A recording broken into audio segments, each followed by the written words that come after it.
이번 이 말씀은 이스라엘 회복에 대해서 공부를 하겠습니다. 저번 시간에도 말씀을 드렸습니다만 우리가 이렇게 성경 공부를 하는 것은 중요한 성격을 띠고 있습니다. 여러분들의 영원한 미래가 어떻게 되느냐 하는 이런 중요한 문제를 지금 성경에서 찾아보는 것이기 때문에 그렇습니다. 여러분이 가지고 있는 이 성경이라는 것이 이 세상 사람들이 대부분 가지고 있는 다른 종교 서적이나 문학 철학 서적들과는 근본적으로 다른 것입니다. 이 세상을 창조한 것부터 시작해서 이 세상이 끝나는 데까지 그동안에 이루어질 하나하나의 역사를 미리 예언한 것도 있고 또 지나간 것도 써놓은 것도 있고 그 중에는 또한 하나님께서 직접 하신 말씀도 있습니다. 이렇게 해서 편집이 된 것이 성경입니다.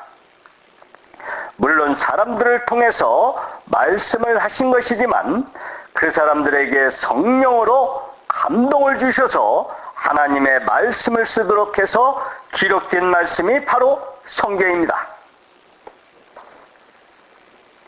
이 세상에는 많은 책들 중에 특히 종교서적이 많은데 그런 책들은 사람들이 추상적으로 상상력에 의해서 쓰여진 책들이 거의 전부이고 상상력이 뛰어난 그런 사람들에 의해서 보통 사람이 생각하기 힘든 조금 특이한 그런 것을 써놓은 것이 종교서적이고 또한 철학서적입니다. 그러나 성경은 그렇지 않습니다. 성경은 하나님께서 하나님의 계획과 경륜을 실어놓고 세상 사람 누구든지 성경을 읽고 성경 속에서 진리를 깨닫고 영생을 얻을 수 있도록 써놓은 것이 바로 성경입니다. 그러니까 성경 속에는 한마디도 사람의 상상력을 동원해서 써놓은 말씀이 없어요. 전부 다 하나님께서 계시를 주셔서 써놓은 그런 말씀인 것입니다. 이번 말씀에서도 일괄되게 주장하는 것도 성경은 사실이라는 것입니다. 그런데 성경이 사실이면 그게 보통 문제가 아니잖아요. 너무도 큰 문제입니다. 그래서 저번 시간에도 말씀을 드린 대로 성경이 사실이면은 지옥도 사실이고 천국도 사실이고 이 세상 종말이 온다는 것도 사실입니다. 또 심판이 있다는 것도 사실이에요. 이런 엄청난 문제들이 성경에 기록이 되어 있습니다. 사람들이 천국에 대한 이야기를 하면 가봤느냐는 말들을 합니다. 그렇다면 가봤으면 뭐하러 다시 이 세상에 오겠습니까? 천국이 좋은 것인데요. 있으면 되지. 또 지옥을 말하면 가봤느냐고 합니다. 지옥 가봤으면 못 오는 것이에요.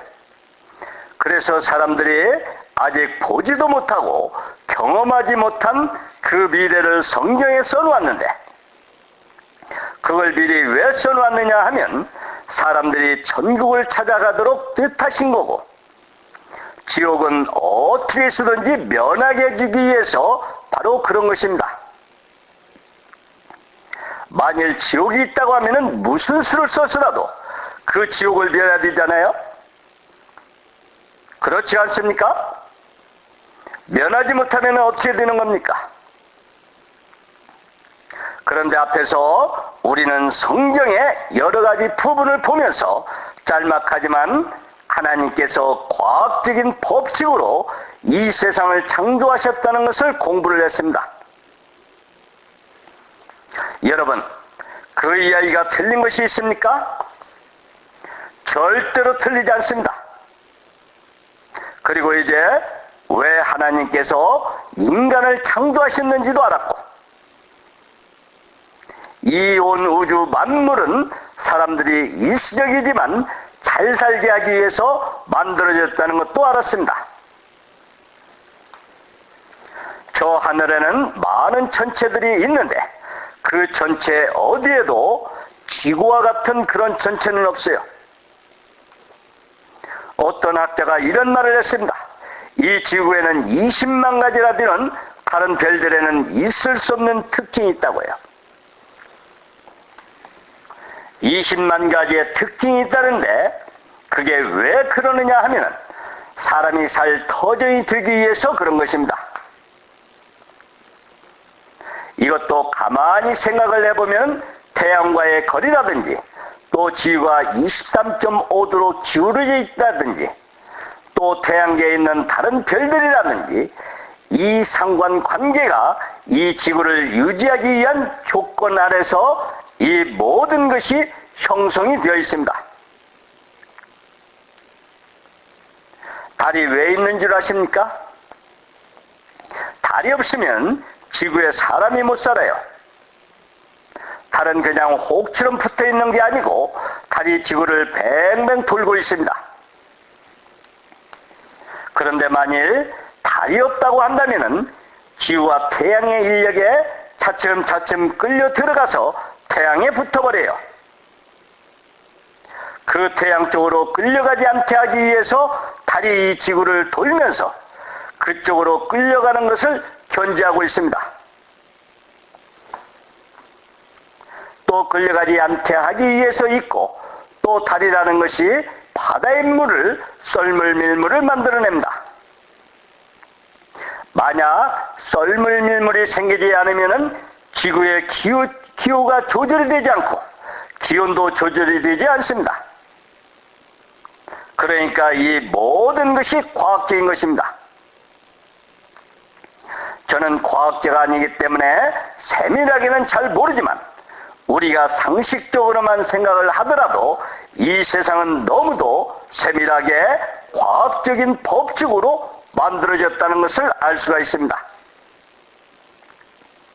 따라서 이 세상은 어떤 목적을 먼저 두고 그 목적 안에서 만들어졌다는 것도 우리는 얼마든지 짐작할 수가 있습니다. 앞에서도 말씀을 드렸습니다만 이 세상은 영원한 것으로 만들어진 게 아니에요. 영원한 세계는 따로 있습니다. 지금은 그 영원한 세계를 창조해 가시는 하나의 준비 과정이고 아직 창조가 진행되고 있다는 과정이라는 것도 말씀을 드렸습니다. 하나님은 영원한 천국을 창조하시는데 영원한 천국이 무엇을 하는 곳이냐 하면 완전한 사랑의 세상을 말을 하고 있습니다. 참된 행복은 사랑 속에만 있어요. 사랑이 없는 세상은 행복이 없습니다. 몇 년 전에 뉴스를 보니까 큰 학교 책임자이면서 설립자라는 사람이 칼에 찔려 죽었어요. 그 살인범을 잡고 보니 그 사람의 아들이었습니다. 그 아들은 대학 교수인데 칼을 가지고 들어가서 자기 아버지를 칼로 찔러 죽였어요. 진정으로 사랑이 있었다면 자기 요구 조건이 아무리 타당성이 있다고 하더라도 자기 아버지를 죽이는 그런 바람피한 일을 했겠습니까? 문제는 이 세상에 사랑이 없기 때문에 그렇습니다. 그래서 이 세상이 이렇게 복잡한 거예요. 그래서 하나님도 인간을 사랑하시려고 사랑의 짝으로 인간을 창조하셔서 영원한 사랑의 세상을 창조해 가시고자 하는 것이에요. 왜 남자와 여자를 지었느냐 하면 남자 홀로 있다면 사랑하는 짝이 없잖아요. 여자 홀로 지어도 그렇고 그래서 서로 사랑을 하기 위해서 남자와 여자를 창조하신 건데 이러한 모든 것이 성경이 다 나와 있습니다. 그러므로 성경엔 원리나 이치에 맞지 않는 것이 하나도 없어요. 전부 다 과학적이거나 어떤 원리에서도 틀린 것이 없는 이 성경을 우리가 지금 공부를 하고 있는 것입니다. 성경 속에 여러분들의 운명도 달려져 있어요. 여러분이 영생을 얻느냐 못 얻느냐 하는 것은 성경을 어떻게 이해를 하느냐에 달려있다 이 말입니다. 자, 성경 한 군데 찾아보겠습니다. 요한복음 5장 39절 말씀을 보겠습니다.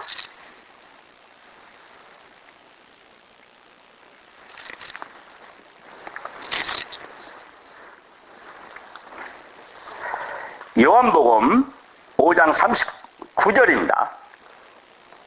너희가 성경에서 영생을 얻는 줄 생각하고 성경을 상고하거니와 이 성경이 곧 내게 대하여 증거하는 것이로다.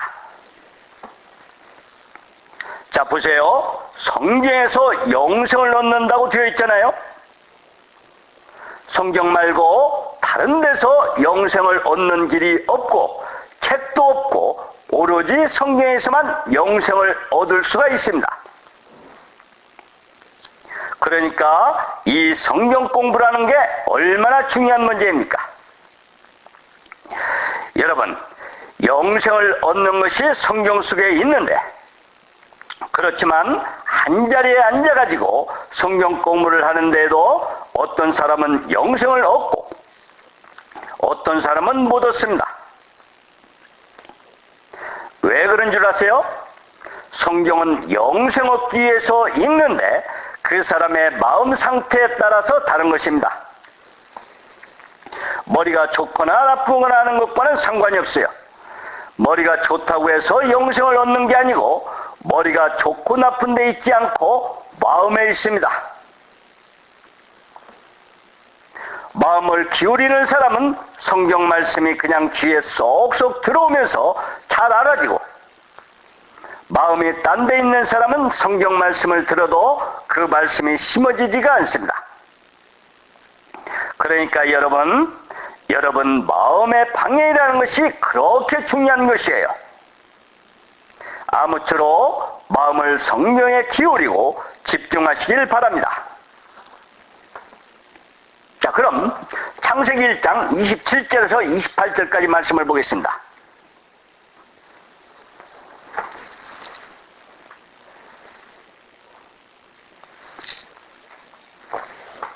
창세기 1장 27절에서 28절까지입니다.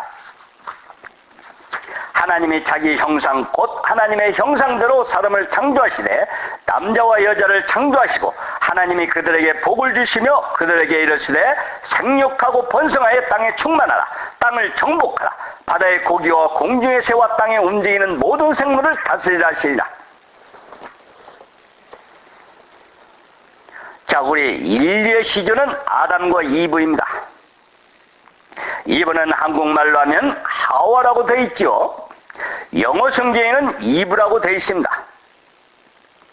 그 아담과 이브가 인류의 시조인데 하나님이 아담과 이브를 부부로 맺어주었어요.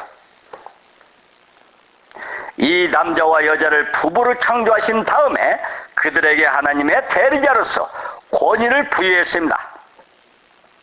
다시 말하면 하나님이 창조에 놓으신 이 세상 지구를 하나님이 대신 관리하게 하고 하나님이 다스리지만 하나님의 대리자로서 대리인으로서 권위를 부여한 것이에요. 아담에게 이 세상을 다스리라 하는 왕권을 부여한 것입니다. 왜 그랬느냐 하면 아담은 다른 피조물과 다르게 하나님의 형상대로 지어진 영혼을 가졌기 때문에 그렇습니다. 하나님의 말씀을 들으면서 하나님과 의논하면서 하나님의 뜻에 따라서 이 세상을 다스리고 하는 권위를 부여한 것이에요. 자, 계속 2장 15절에서 17절도 말씀을 보겠습니다. 여호와 하나님이 그 사람을 이끌어 에덴 동산에 두사 그 그것을 다스리며 지키게 하시고 여호와 하나님이 그 사람에게 명하여 가라사대 동산 각종 나무의 실과는 내가 임으로 먹되 선악을 알게 하는 나무의 실과는 먹지 말라. 내가 먹는 날에는 정령 죽으리라 하시니라.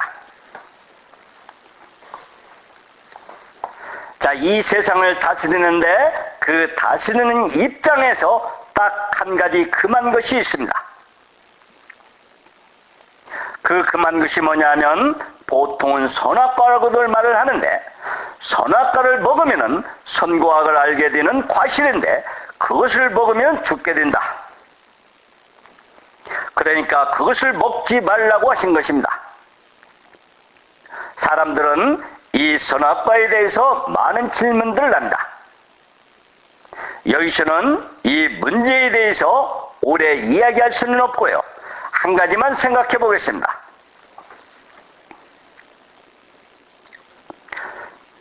하나님께서 아담에게 이 세상을 다스리는 권위를 부여하셨을 때에는 하나님의 명령을 자기가 받고 있다는 것을 알게 하는 그런 것이 있었습니다. 그게 뭐냐면 금지하는 것, 다시 말해 먹지 말라고 하는 것 하나를 둠으로써 이것이 하나님의 명령이구나 하고 의식을 하게 만들었다는 것입니다. 사람에게는 자유의지가 주어져 있어요. 못 먹도록 만들어 놓지 않으시고 먹지 말라고만 명령만 했습니다. 이렇게 말씀하신 것은 먹을 수도 있고 먹지 않을 수도 있는 자유가 사람 속에 있다는 것입니다. 사람은 기계 아닙니다. 먹지 않을 수 있는 기계적인 인간이 아니고 하나님의 형상대로 지어진 영혼이라는 자유가 있는데 하나님께서 그 자유를 누리는 데 대한 한 가지 조건을 붙여놨어요. 먹지 마라. 먹으면 죽는다. 그럼 이제 먹지 않으면은 자유의지를 가지고 이것을 먹으면 죽는구나 하고 먹지 않으면 되는 건데 이제 여기에 문제가 하나 생기는 겁니다. 무슨 문제가 생기느냐 하면 이 세상을 노리는 자가 있었어요. 노리는 자. 이 세상을 노리는 자가 누구냐 하면 보통은 사단이라고도 말을 하고 마귀라고도 말을 합니다. 사단은 마귀의 대장입니다. 사단은 이 세상을 자기가 다스려 보려는 그런 계획을 가지고 있었어요. 그렇기 때문에 그 먹지 말라고 하는 말씀 속에는 사단을 경계하라는 뜻이 담겨져 있다 이 말입니다. 이것 말고도 여러 가지 뜻이 있는데요. 오늘 이 시간은 이 정도로만 하겠습니다. 자, 구약성경 이사야서 14장 12절에서 15절까지 말씀을 보겠습니다.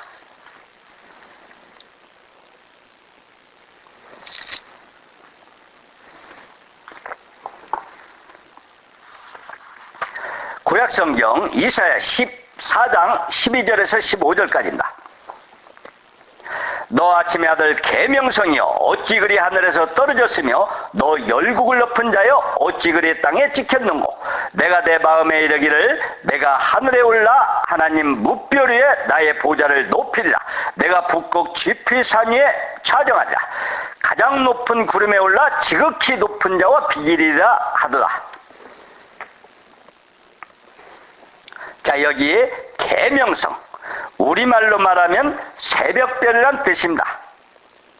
아침이 밝아올 때 보이는 별이 있잖아요. 그게 금성이 아닌가 생각을 합니다만 여기서 말하는 이 계명성은 천사의 존재를 말하고 있어요. 이 계명성을 루시퍼라고도 합니다. 계명성이 루시퍼인데 하나님이 부르시는 천사 중에는 루시퍼라는 천사 위에도 여러 천사가 있어요.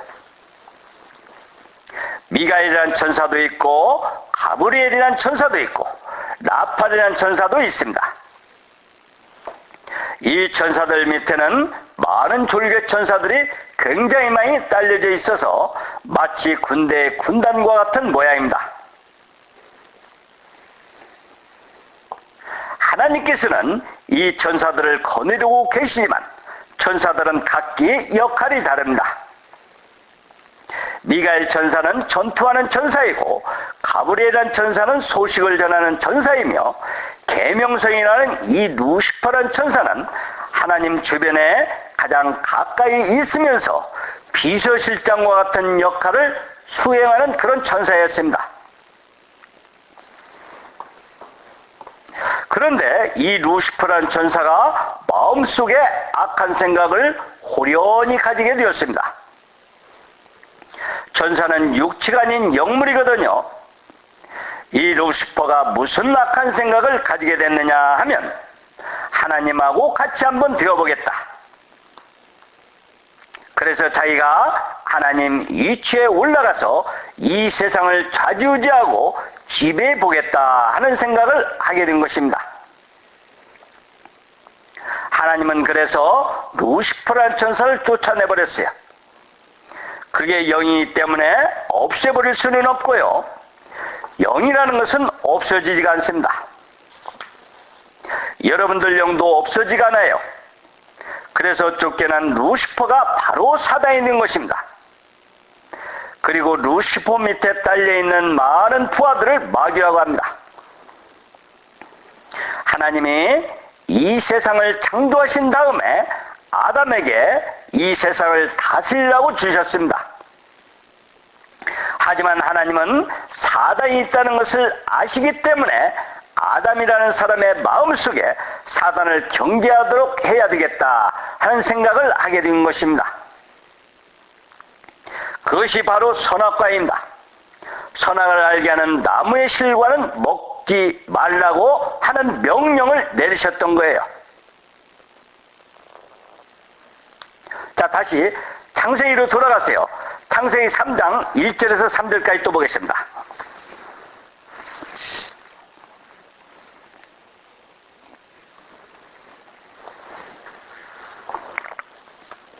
창세기 3장 1절에서 3절까지입니다.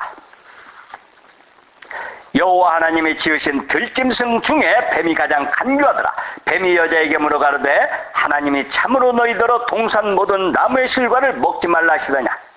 여자가 뱀에게 말하되 동산 나무의 실과를 우리가 먹을 수 있으나 동산 중앙에 있는 나무의 실과는 하나님의 말씀에 너희는 먹지도 말고 만지지도 말라. 너희가 죽을까 하노라 하셨느니라. 자, 여기서 뱀이라는 것이 있는데 사단이 뱀이라는 모습으로 나타났습니다. 사단은 영이니까 뱀 속으로 들어가서 뱀으로 나타나는 것입니다. 그러나 지금 땅에 기어다니는 뱀이 다 사단은 아니에요. 그렇지만 뱀을 보면은 흉측하거든요. 원래 창세기에 나오는 뱀은 서서 다닌 뱀인데 굉장히 아름다운 모습을 가진 그런 것이었습니다. 여기 가장 간교하더란 말 속에는 그런 뜻도 들어있어요. 그래서 사단은 어떻게 해서든지 아담으로 하여금 선악과를 먹게 만들려는 그런 계획을 세웠던 것입니다. 선악과를 먹어버리면 아담이 죄인이 되니까요. 이 세상을 다스릴 수 있는 권위가 없어져 버리고 그 다음에 자기가 이 세상을 맡아버리는 속셈이었던 것이에요. 자, 계속해서 4절을 또 보겠습니다. 뱀이 여자에게 이르시되 너희가 결코 죽지 아니하리라. 여기서 결코 죽지 아니하리라고 했습니다. 사단은 이브를 통해서 아담을 꿰매 넘어가게 하려고 한 것이에요.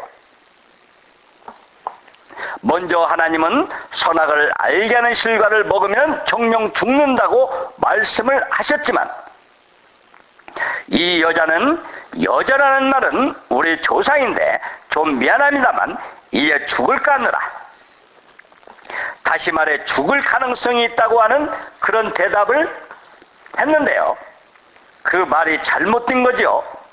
그러니까 뱀이 말하기를 절대로 안 죽는다, 결코 안 죽는다, 하나님이 거짓말을 하고 있다고 이렇게 속이는 것입니다. 자, 여기서 5절에 보면은 너희가 그것을 먹는 날에는 너희 눈이 밝아 하나님과 같이 되어 살아갈 줄 하나님이 아십니다. 이렇게 말을 했습니다. 그러나 이것은 속이는 말입니다. 그것을 먹이면 하나님하고 똑같이 된다. 하나님하고 똑같이 되어서 지혜 있고 능력 있고 눈이 밝아져서 모든 것을 다 할 수 있는 그런 존재가 되어버릴까봐 못 먹게 하는 것이지 왜 못 먹게 하겠느냐. 먹으면 죽는다는 난 거짓말이라고 속이는 것입니다. 그 말은 물론 저 같은 사람이 말하는 것이 아니고 아주 나긋나긋한 목소리로 이불을 홀딱 반할 정도로 그렇게 말을 했겠죠. 이브가 가만히 생각을 해보니까 그럴듯하거든요.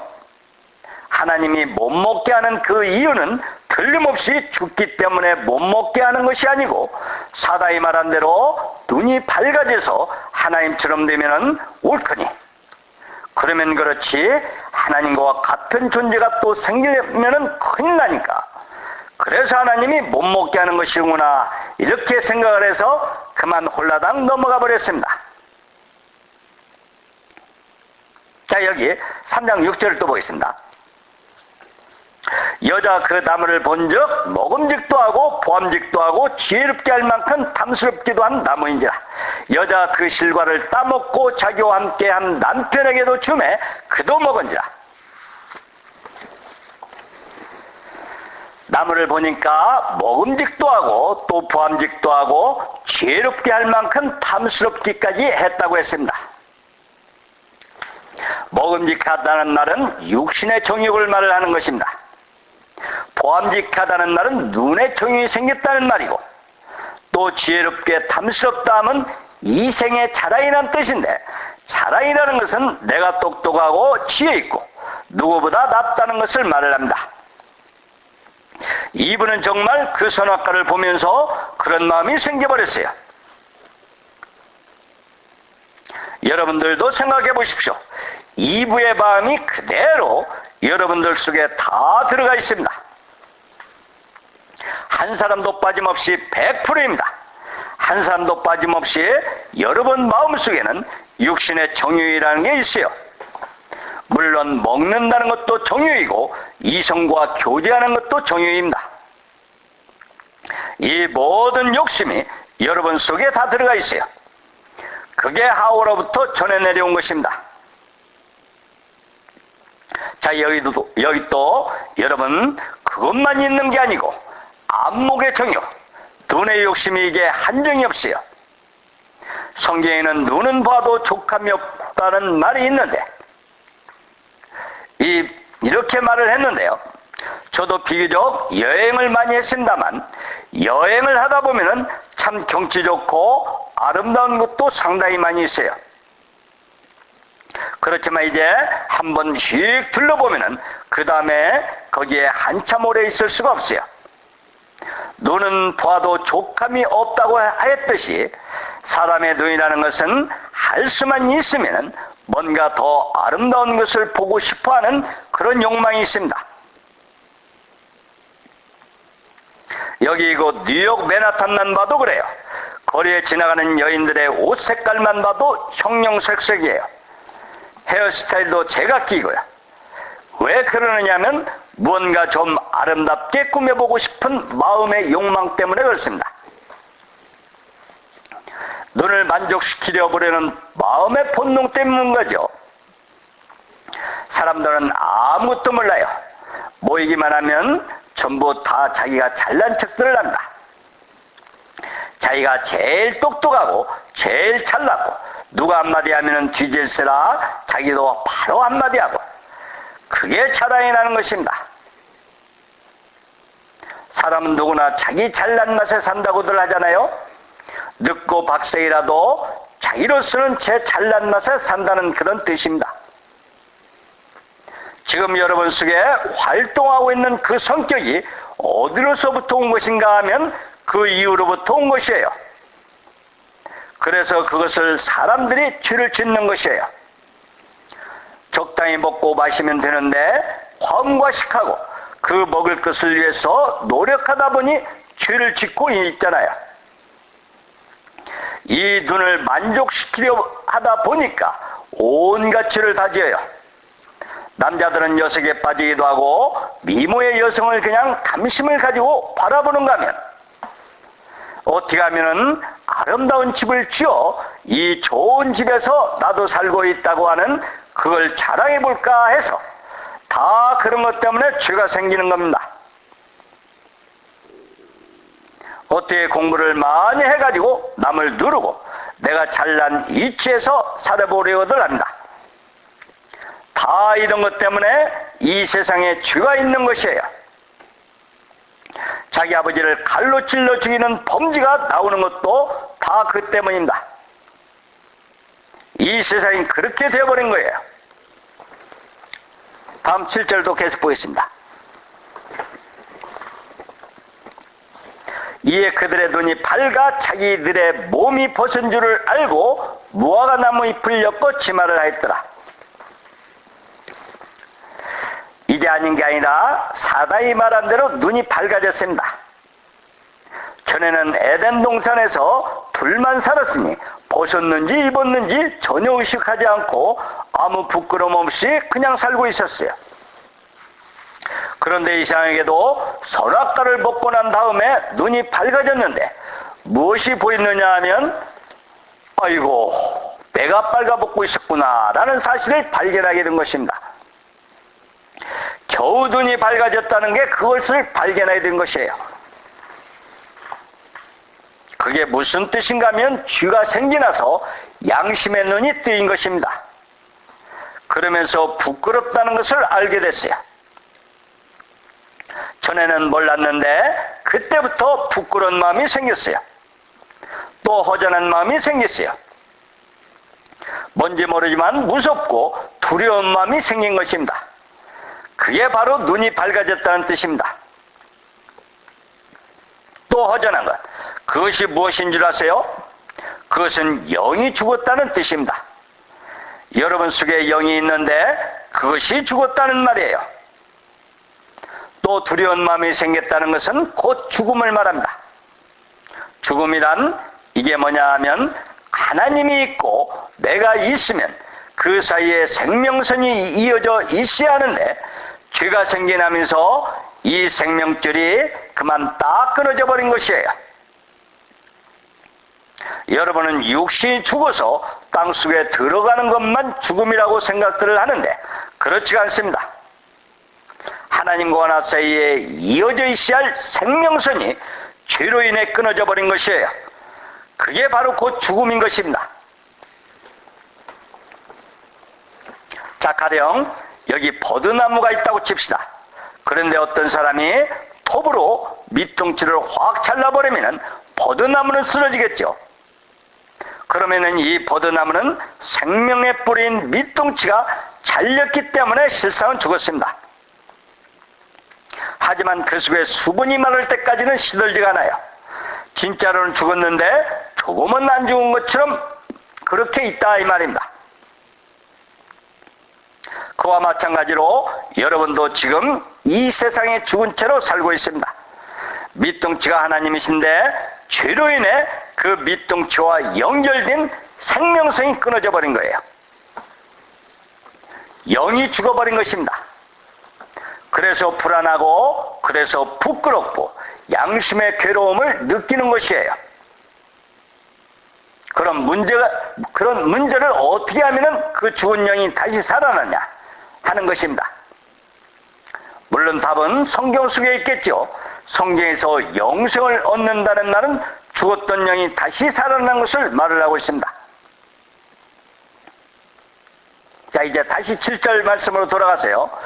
무화과 나무로 치마를 해 입었다는 것을 생각해 보겠습니다. 이제 벗었기 때문에 부끄럽잖아요. 벗었기 때문에 두려우니까 옷을 입어야 합니다. 옷을 만들어 입는데 그 옷이 뭐냐면 무화과 나무 잎입니다. 한국에는 목포에 가면은 무화과가 있는데 원래 무화과는 추운 지방에는 잘 안 돼요. 잎사귀가 굉장히 큽니다. 이 손바닥처럼 큰 잎사귀를 따가지고 엮어서 치마를 해 입었다는 것입니다. 그런데 통일교에서는 이걸 가지고 아주 교묘하게 이야기들 합니다. 왜 하체를 가렸느냐 하면 하체를 가린 것은 이브가 아주 멋있는 잘생긴 천사가 사람처럼 나타나서 육체 관계를 맺었기 때문에 하체를 가렸다고들 합니다. 그러나 이것도 마귀한테 속은 것이에요. 하체를 왜 가렸느냐 하면 사람의 생명을 유전해가는 생식기관이 파괴되었으니까 부끄럽게 되었다는 말입니다. 그래서 치마를 해 입었다는 말이에요. 이 세상의 종기는 어떤 것이든지 인간의 운명을 해결해 보겠다. 인간의 부끄러움과 두려움과 허전함 같은 것을 한번 해결해 봐야 되겠다 해서 연구하고 만들어진 것이 종교입니다. 종교뿐만이 아니라 모든 철학이 전부 다 그렇습니다. 어떻게 하면 인생의 문제를 해결해 볼까? 죽음만을 기다리는 이 인생, 걱정과 괴로움과 모든 고뇌 속에 사는 이 인생. 그래서 모든 종교는 이런 것을 해결해 보려는 추상적인 이론을 전개하는 것입니다. 하지만 절대로 해결할 수가 없어요. 자, 다음 8절 10절까지 또 보겠습니다. 그들이 날이 서늘할 때 동산에서 거니는 여호와 하나님의 음성을 듣고 아담과 그 아내가 여호와 하나님의 낯을 피하여 동산나무 사이에 숨은지라. 여호와 하나님이 아담을 부르시며 그에게 이르시되 내가 어디에 있느냐? 가로되 내가 동산에서 하나님의 소리를 듣고 내가 벗었으므로 두려워하여 숨었나이다. 자, 이제 보세요. 아담이 입고 있었잖아요. 무화과나무 잎을 엮어가지고 치마를 해가지고 입고 있었잖아요. 입고 있었는데 하나님이 찾았을 때는 내가 벗었기 때문에 부끄럽고 두렵기 때문에 숨었다고 했습니다. 왜 이렇게 말을 하는지 아시겠습니까? 그 입은 것이 하나님 앞에는 아무 소용이 없어요. 그 옷은 입을 필요가 없습니다. 자기의 부끄러움을 가릴 수가 없어요. 불안을 가릴 수가 없습니다. 그래서 이 말의 뜻이 뭐냐면 이 세상에 인간이 연구하고 만들어낸 종교와 이론은 사람의 양심의 문제를 해결하거나 불안을 해소하거나 할 수가 없다는 뜻입니다. 지금 여러분들이 옷을 입고 내 부끄러움을 가렸지만 마음속에는 여전히 부끄러움이 남아 있습니다. 여전히 불안이 있습니다. 여전히 고민이 있습니다. 이게 무슨 말인가 하면 인생의 고뇌를 해결할 수가 없다는 뜻이에요. 사람은 이 세상에 태어나서 어떻게 하면 그 고뇌를 해결을 하느냐 하는 것이 가장 중요한 문제입니다. 그래서 어떤 사람은 이런 종교를 찾고 또 어떤 사람은 돈으로 해결을 하려고 합니다. 또 어떤 사람은 학문을 닦으면서 고차원적으로 이 문제를 파고 들어가기도 하고 또 어떤 사람은 남에게 잘하기도 하고 부지런히 자선사업도 합니다.